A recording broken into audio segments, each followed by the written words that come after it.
What do they say? If you hang on to something long enough, it'll come back into fashion. Well, these 1970s style speakers seem to be everywhere at the moment. It appears that every manufacturer that can is reimagining designs from the past to introduce a speaker with a wide front baffle in a larger box. And, you know, I get the appeal. In this modern digital age, why not have something that's a reminder from a simpler bygone era? Also, your speaker is a significant piece of furniture in your living space, so if a little bit of retro chic is your thing, I can understand why people might want something that's visually appealing. It's no wonder that vinyl has made such a revival. Those spinning black discs can take you to a happy place a million miles away from streaming from your smartphone. You want to complete the feeling and nostalgia? Why not power it with a valve amplifier, something like the Wilsington R8? That's about £1,000 delivered to your door direct from China. It offers a build quality and sound quality that would have been unimaginable 10 years ago for the price. If valve amplifiers aren't your thing, or you just think that they're going to be too much hassle to live with, there's no shortage of retro-looking amplifiers or receivers with those VU meters that so many people find appealing, including myself.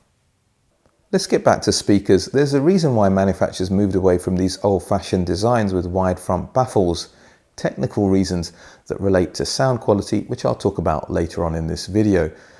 But I was still curious to find out whether these retro designs could compete sonically with more modern type design speakers.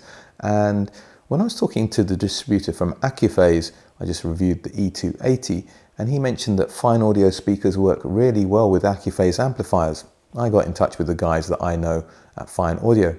Just so happened that they had a new speaker range that they were keen to review. I thought, this is serendipity. So I got the vintage classic 8s that you see behind me in for review. Now there's something else that I'd like to say before I move on. Fyne Audio was established in 2017.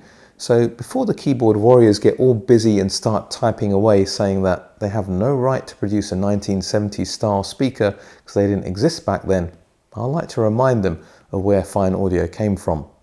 It was formed from ex-Tannoy senior executives, including their technical director, Dr. Paul Mills, who had been designing Tannoy speakers for decades.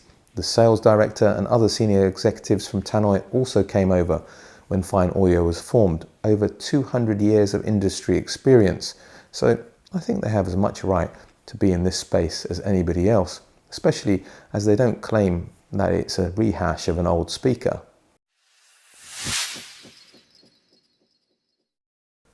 The Fyne Audio Vintage Classic 8s retail for £4,499 in the UK. The heavily braced cabinets are constructed by a European prestige cabinet manufacturer, and each speaker is hand-assembled in Scotland. Finished in a real wood walnut veneer, everything feels substantial, with the speaker measuring 873 by 380 by 300 mm or 34.4 by 15 by 11.8 inches and weighing in at 29.1 kilograms or 64.2 pounds. My only niggle is that I'd like a deeper oiled finish to really show off the grain in the wood, but I suppose I'm nitpicking. I do really like the look and feel of the magnetic woven cloth grills that should be removed for serious listening, as they're far from acoustically transparent. The driver is taken straight out of the flagship F-8 stand mount. It's not the same elaborate cabinet with the multi-lacquered finish and deep cryogenically treated crossover, but that speaker's a lot smaller and costs £7,499, which on paper at least makes the vintage Classic 8 a relative bargain. The 200mm 8-inch dual ISO flare driver is currently the smallest in the vintage range. It's a dual concentric design with a 25mm 1-inch magnesium dome compression tweeter mounted centrally to a multi-fibre mid-bass cone with Fyne Audio's fluted roll surround. The crossover point is at 1800 Hz. There are tone controls, one to adjust the tweeter volume up or down by ±4 decibels, and another to alter the upper mid-range or presence region between 2500 and 5000 Hz to give a more forward or relaxed presentation to lead instruments and vocals. The idea being to give you the ability to customize the sound to suit your environment or taste. At first glance, I assumed the Classic 8 was a seal box design, but the woven cloth valance actually conceals Fyne Audio's bass track system. It's a patented downward firing port system with 360-degree dispersion due to their Tractrix diffuser cone. The resulting even low frequency output is supposed to allow easier room placement, including closer to side and rear walls. The rear has two sets of pretty nice quality speaker binding posts to facilitate bi-wiring or bi-amping. There's even a grounding terminal between them to help reduce incoming RFI.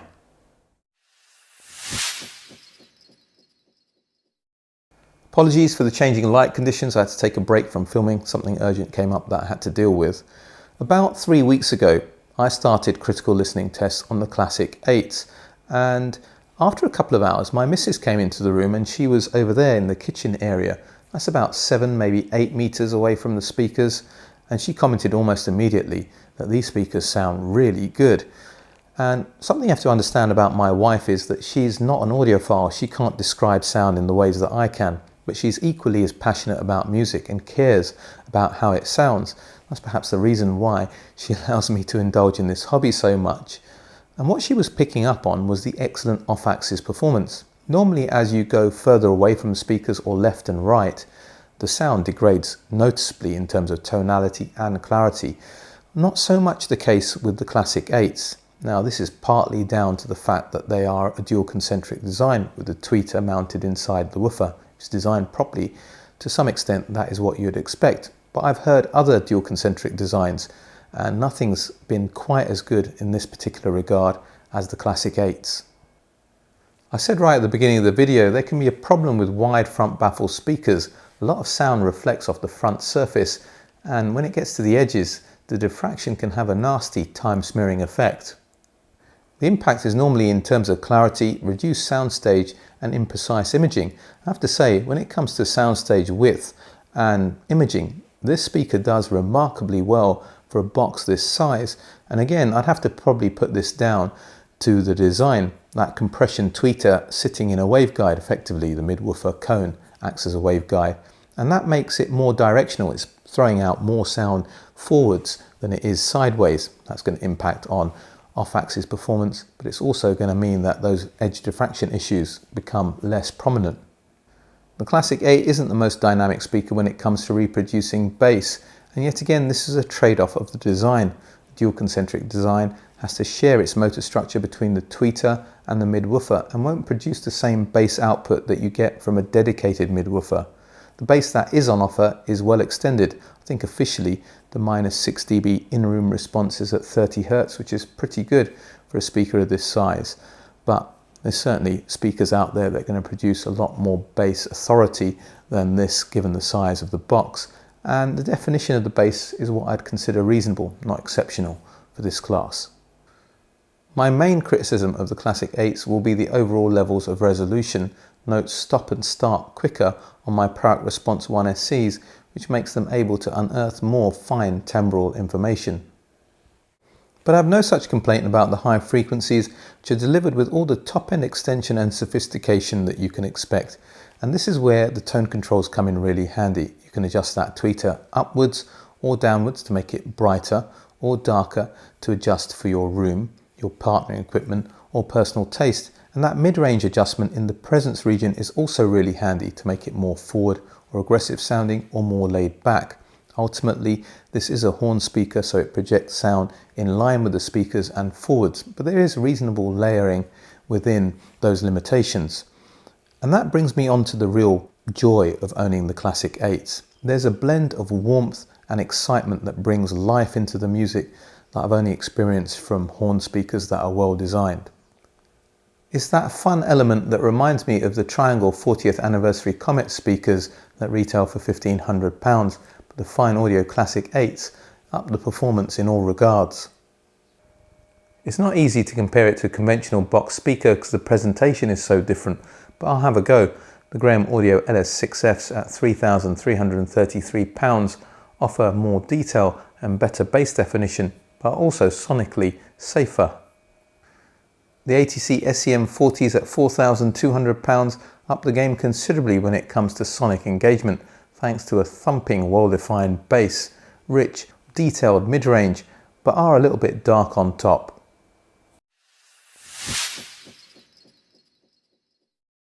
I can't recall a speaker that was as forgiving of partner equipment and as easy to place in my room and get good results since I reviewed the Buka Audio S400 Mark 1s. Not the Mark 2s, the Mark 2s are more resolving and more demanding of setup and positioning, but the Mark 1s are very forgiving. And if anything, the Fyne Audio Vintage Classic 8s, I'd say, are even easier.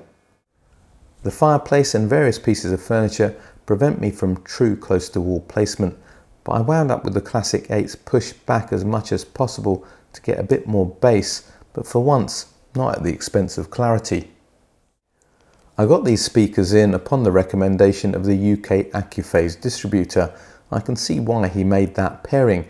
The E-280 with its 1970s style VIII meters makes not only a nice aesthetic combination with these retro speakers, but balances the sonic presentation as well. The Classic 8s add acoustic mass to the lighter character of the entry Accuphase amp, although ultimately I do feel it's the speakers that hold the amplifier back in its ability to reproduce fine detail. This is the kind of speaker where you can get away with spending a lot less on amplification as it presents an easy load.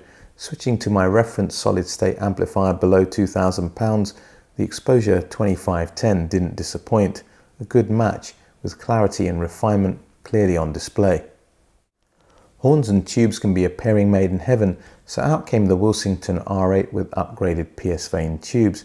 That combination made me lose myself in the music and forget about hi-fi, well, jazz, soul and vocal-centric music at least. Rich, lush sound with more muscularity, but not the last word in control. The H190 never lets me down. I consider it the Kofi Annan of amplifiers because it works so nicely with everything you partner with it. However, the Classic 8s are all about personality, and on this occasion I thought the Norwegian amplifier just played things a little safe. If the Exposure 2510 delivered clarity and refinement and the Wilsington R8 dynamics and richness, then I got the best of both worlds from my Exposure 21 Pre and 18 Super monoblocks.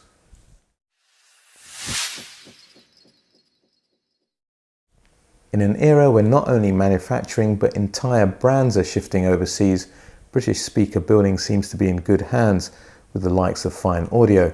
This is not just another 1970s retro style box, it's as distinctive in sound as it is in design and looks. The vintage Classic 8s have made me smile more than most speakers that have passed my hands in the last few years. I remember these long after they're gone. Let's face it, £4,500 is a fair chunk of change to spend on two speakers, and if you want the last word in dynamics around this price, well, these are not going to be it. They're not going to be the last word in resolving fine detail either. Even though they do okay in both of those categories, they're just not going to be up there with the class leaders. But that misses the point of what I think the Fyne Audio Vintage Classic 8s are all about. And I can see three reasons why fundamentally people would consider them. Firstly, for those of you prepared to pay a bit of a premium for a handcrafted product made in Scotland rather than a mass-produced product made in China. Secondly, for those people who want to get off the audiophile merry-go-round and want a good sounding speaker for the money, but want something that's easy to live with in terms of partner equipment, in terms of setup in the room. Nice to listen to in the sweet spot, but more importantly, very nice to listen to outside the sweet spot. In that regard, I can think of nothing better. And thirdly, the sound itself, the combination of warmth and liveliness that brings music to life whilst maintaining refinement, make these speakers very enjoyable to listen to. The Fyne Audio Vintage Classic 8s get a recommended from this channel. My question for today is, what's your opinion of these 1970s style speakers that you see quite a few of these days? Are you a fan? Are you not? And what are your reasons why?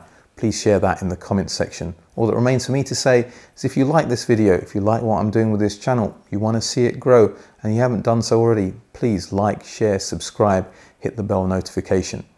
And check me out on Patreon for consultancy services, bonus content, join the ABA club. We have video calls face-to-face. We also have a very active WhatsApp group that I started recently.